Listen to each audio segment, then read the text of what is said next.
Ouh, alors, il y a eu de très très bonnes choses. Franchement, c'est impeccable. 2-0, la France qui remporte la victoire face à la Belgique. Encore une fois, j'insiste sur cela tout simplement parce que c'est à se demander, est-ce qu'on ne serait pas tout simplement la bête noire de la Belgique? Quand on pense à l'Euro ou à la Coupe du Monde, mais à chaque fois qu'on joue en compétition la Belgique, alors, mais une petite fessée quand même, hein, tu vois, une petite, hein, voilà, on n'était pas non plus en surdominance. C'est vrai que les premières minutes, on aurait pu se poser quelques questions. Tu avais une Belgique qui tout de suite était rentrée dans le match, une équipe qui était dynamique, qui faisait tourner le ballon. Après, c'est vrai que nous, au tout début, on avait un milieu de terrain. C'était pas top.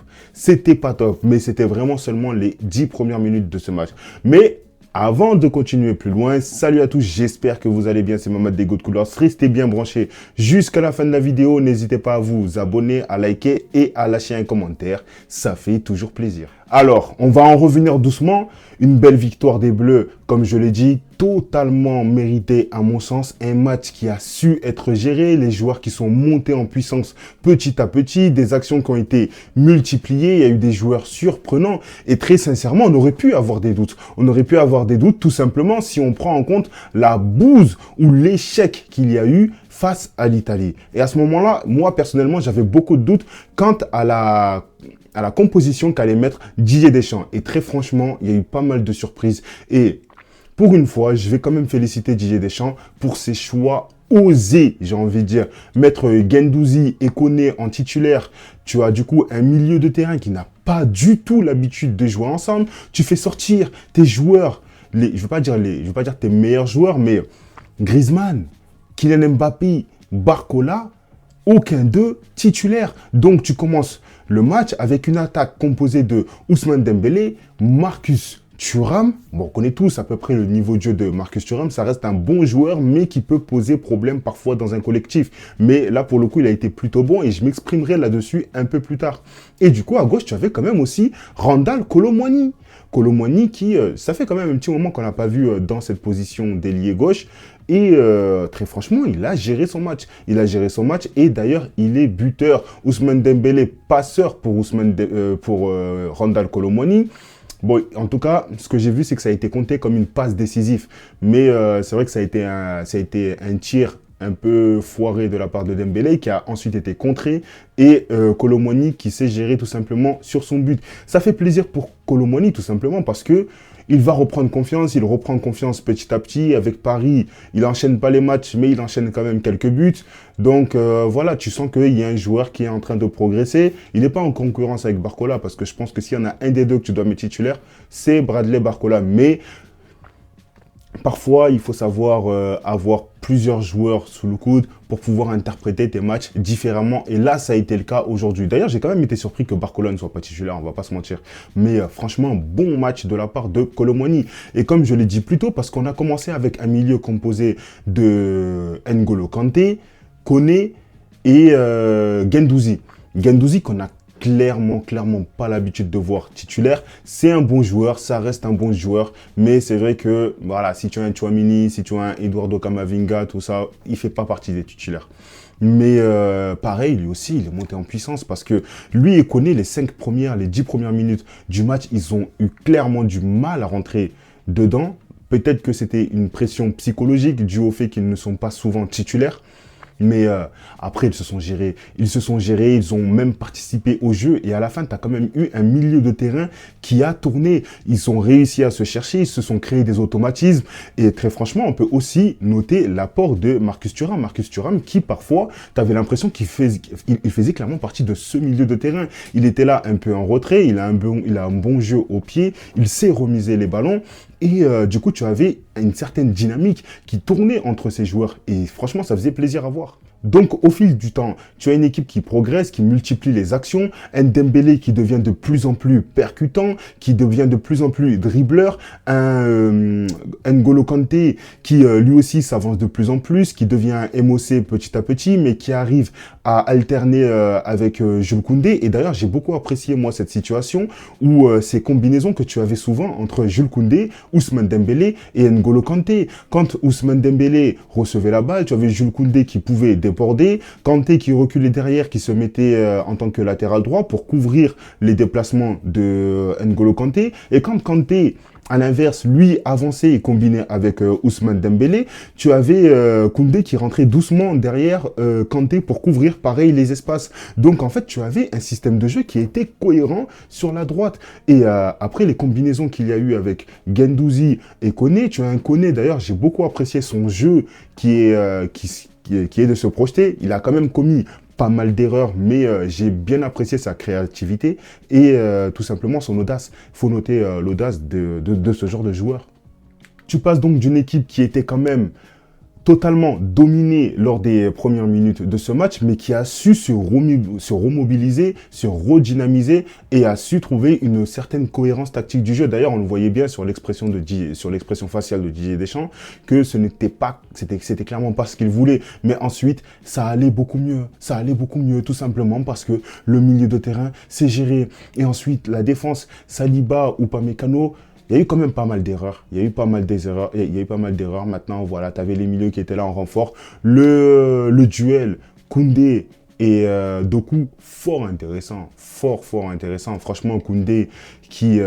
voilà, ça y est, c'est un latéral droit de métier. Son poste référentiel, c'est latéral droit.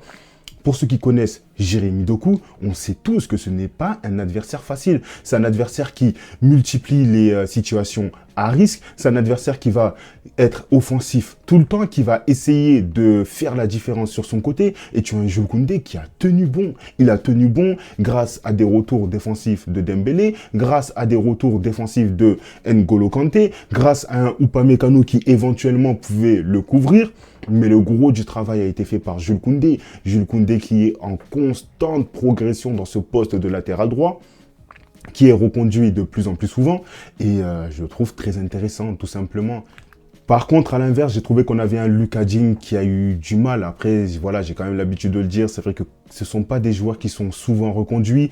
Quand surtout tu remplaces un Théo Hernandez qui est quand même en pleine forme, qui était un des seuls qui avait fait un bon match face à l'Italie, entre lui et Barcola, tu te dis que voilà, c'est quand même pas facile de passer derrière Théo Hernandez.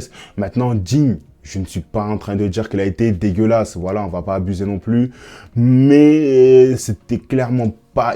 pour moi, il fait pas partie des meilleurs joueurs, en tout cas ce soir, de cette équipe de France. J'aimerais quand même aussi féliciter Magic Mike. Magic Mike, toujours présent, toujours là dans les bons coups. Il n'a pas eu de grosses situations délicates, mais quand il a eu des frappes sur lui, il les a arrêtées et il a fait de son mieux. À un moment donné, par contre, tu as Upamecano qui a failli le mettre en danger.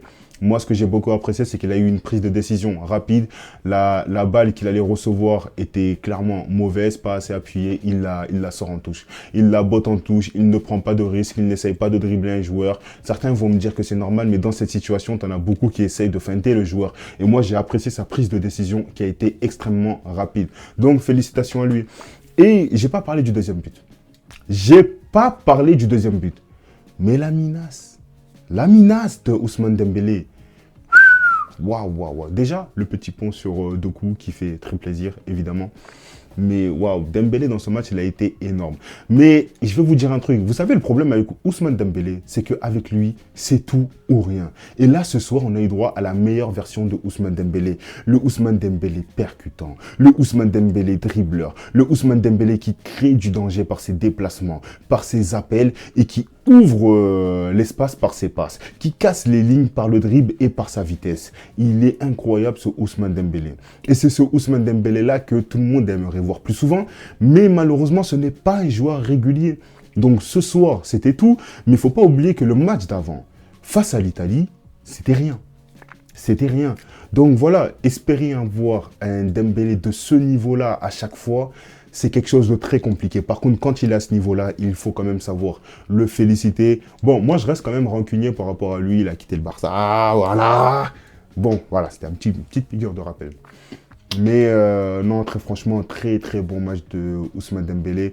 Pour moi, les meilleurs joueurs ont été tout simplement Koundé, Kanté et Dembélé, Kolo Muani, j'ai aussi apprécié son match. Marcus Thuram aussi, franchement, il a été intéressant. Parce que comme je l'ai dit, oui, c'est vrai qu'il redescendait beaucoup. Tu avais l'impression qu'il faisait partie de ce milieu de terrain. Mais il créait aussi beaucoup de décalage chez les défenseurs adverses. Il créait aussi énormément d'espace. D'ailleurs, toutes les situations de contre-attaque, si vous regardez bien, Marcus Thuram, à chaque fois, il emporte un défenseur, ce qui crée énormément d'espace. Alors pour finir, on a eu droit quand même à l'entrée de Griezmann, de Mbappé, de Barcola. Et beaucoup de changements, beaucoup de changements. Bon, voilà, après, le match est quand même resté dans la même dynamique. J'ai pas senti un meilleur rapport, en tout cas, quand Mbappé est rentré. Bon, moi, je ne veux pas faire le jugement de Mbappé. C'est vrai que il est clairement pas à son top. On est beaucoup à le noter. Mais très clairement, voilà, l'équipe, elle a beaucoup mieux tourné. Je ne veux pas dire sans Mbappé, parce qu'il aurait pu être là et elle aurait tout aussi bien pu tourner. Mais en tout cas, j'ai senti quand même une équipe très cohérente qui n'a pas essayé de faire marquer un joueur. Tu sentais que les joueurs étaient à l'aise, chacun jouait pour chacun. Et ça fait plaisir. Donc voilà, l'entrée de Barcola aussi qui fait du bien.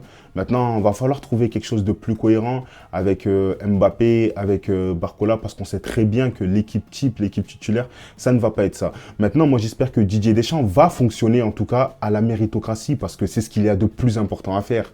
Si Koné, il est bon, Tchouaméni, il sort. Si Koné, il est bon, Kamavinga, il sort. Kanté, pour moi, tu ne peux pas le bouger. Kanté, pour l'instant, tu ne peux pas le bouger. Par contre, c'est vrai que très bientôt, voilà, va pas falloir non plus tirer sur la corde. Kanté, c'est un excellent joueur, mais il va aussi falloir trouver la relève. Et pour l'instant, Koné, Guendouzi, ça fait le taf. Et c'est bien, on a aussi eu droit à l'entrée de Olise. Olise, j'aime bien parce que c'est un joueur qui est plein d'audace. Je vais suivre quand même ces matchs avec le Bayern Munich parce que c'est un joueur très très intéressant. C'est un joueur qui a un profil, c'est le genre de profil que moi j'aime bien suivre. Donc voilà, très content en tout cas de la victoire de l'équipe de France. On fait un 1 sur 2 malheureusement. L'échec face à l'Italie, j'ai quand même ce goût amer. La Belgique, voilà, quand même félicitations à eux pour leur match. Ils ont été bons hein, dans ce qu'ils pouvaient faire, mais malheureusement, en termes d'efficacité, ça a pêché. Ça a beaucoup pêché. Tu as un De Bruyne qui a tenté, mais qui, voilà, un peu trop... Je ne sais pas comment dire en fait, mais il y a une scission dans cette équipe, il y a quelque chose qui doit changer. Doku qui est bon, mais voilà, pour moi, Doku c'est exactement le même genre de joueur que Dembélé. Si tu n'as pas un collectif qui est extrêmement bon autour de toi, qui à ce moment-là en tout cas un haut niveau, ben, tu ne peux pas briller tant que ça parce que si ton point fort, ce n'est pas la finition, il va falloir que tu puisses délivrer des passes décisives. Mais même si tu te crées des situations dangereuses, si les joueurs autour de toi ne se gèrent pas, ben, ça ne va pas aller loin, ça ne sert à rien. Donc voilà. En tout cas, on est deuxième au classement. L'Italie, évidemment, eux ont gagné face à l'Israël. On espère pouvoir quand même terminer premier. Il y aura un match retour face à l'Italie. En Italie, c'est pas pour maintenant. En tout cas, la trêve internationale, c'est fini pour la France. On va enfin avoir la Ligue des Champions. Ah, je suis clairement pas un fan à la base des matchs d'Europe, mais c'est vrai que ceux-là, ils ont été quand même assez intéressants. Donc bon, en tout cas, je vous dis à bientôt. N'oubliez pas le like, de vous abonner et de lâcher un commentaire. Ça fait toujours plaisir et je vous dis à très bientôt.